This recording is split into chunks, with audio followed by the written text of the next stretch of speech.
আল্লাহ বলেন মানুষকে ভেবেছে সে শুধু বলবে আমি ইমানদার আর তাকে আমি জান্নাতে ঢুকাই দিব। না, কখনো না, কোশ্চিন কালেও না। আমাদের জীবনে যত হতাশা, আমাদের জীবন নিয়ে যত অভিযোগ, আমাদের মনে যত কষ্ট, আমাদের হৃদয়ের ভেতরে যত অস্থিরতা, তার মূলে হচ্ছে এই সমস্যা যে আমরা ভুলেই গেছি আমরা পরীক্ষা দিতে আসছি। এই পৃথিবীর ফিচার হচ্ছে এখানে বিপদ থাকবে, বিপদ ছাড়া কেউ থাকবে না। স্ট্রাগল থাকবে, কষ্ট থাকবে, ঝুঁকি থাকবে, রিস্ক থাকবে, এবং নানা ধরনের বিপদ আপদ দিয়ে আল্লাহ তাআলা আমাদেরকে পরীক্ষা করবেন। এটা মাস্ট, এটা আমাদের মাইন্ডসেটে নিয়ে নিতে হবে। মাইন্ডসেটে এটা ক্লিয়ার থাকতে হবে। চিরসুখ চিরশান্তি এই দুনিয়াতে মিলবে, কোথায় মিলবে তাহলে? এটা তাহলে বিপদ আসবেই, আপদ আসবেই, পরীক্ষা থাকবেই আমাদের জীবনে। তবে ইন্টারেস্টিংলি মজার বিষয় হচ্ছে পরীক্ষাটা এক একজনের এক এক রকম। পুরো পৃথিবীটা একটা পরীক্ষা ক্ষেত্র, কিন্তু কারো প্রশ্নপত্রের সাথে কারো প্রশ্নপত্রের কোনো মিল নাই। সুবহানাল্লাহ। আমার পরীক্ষা একরকম, আপনার পরীক্ষা আরেক রকম, ওই ভাইয়ের পরীক্ষা আরেক রকম, ওনারটা আরেক রকম। সবাই পরীক্ষার্থী, সবাই পরীক্ষার্থী, কিন্তু কারো প্রশ্নপত্রের সাথে কারো প্রশ্নপত্রের কোনো মিল নাই। কারোর জন্য পরীক্ষা হচ্ছে সে খুব অসুস্থ, প্রচন্ড অসুস্থতা, তার জন্য পরীক্ষা।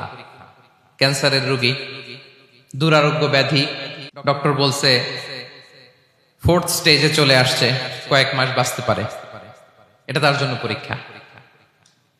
আবার কারো দেখবেন যে খুব একটা অসুস্থতা নাই, অসুস্থতার ঝামেলা নাই, কিন্তু তার দারিদ্রতা আছে, তার আর্থিক অনটন, এটা তার জন্য পরীক্ষা।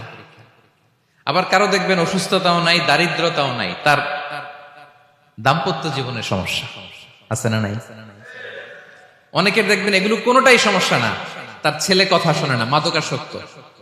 আহা, মাদকাসক্ত, রিহ্যাবে পাঠায়, আবার আসে, আবার গাঁজা খাওয়া শুরু করে, আছে না নাই বলেন? দেখেন তার পরীক্ষাটা আবার আলাদা। অনেকের দেখবেন মেয়ে বাবার কথা শোনে না। আবার অনেকের দেখবেন যে ব্যবসায় সমস্যা, লসের পর লস, লাভ উঠাতে পারে না। তাহলে পরীক্ষা ছাড়া, বিপদ আপদ ছাড়া দুনিয়াতে কেউ নাই, কেউ নাই প্রিয় ভাইরা। এটা আমাদের মাথায় রাখতে হবে। পরীক্ষা আপনাকে দিতেই হবে, পরীক্ষা দিয়ে দিয়েই নিজেকে প্রমাণ করতে হবে। আর এক একজনের পরীক্ষাটা এক এক রকম, কারো পরীক্ষার সাথে কারো পরীক্ষার কোনো মিল থাকবে না। তো মাঝে মাঝে আমরা এটা ভুলে যাই। আল্লাহ তাআলা কালামে পাকে রিমাইন্ডার দিয়ে আমাদেরকে স্মরণ করিয়ে দিতে চান যে এই পৃথিবীতে আসলে তোমরা এসেছো পরীক্ষা দিতে।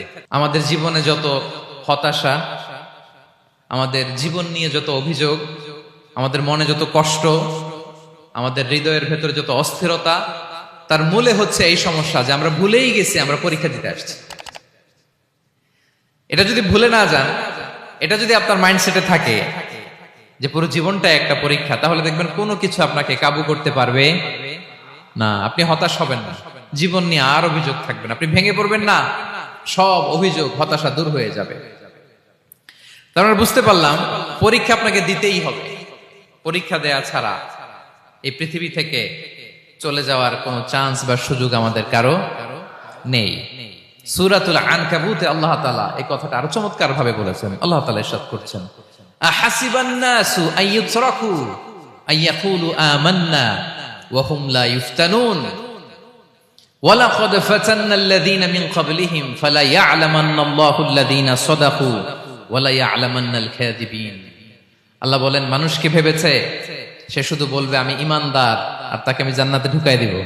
না, কখনো না, কোশ্চিন কালেও না।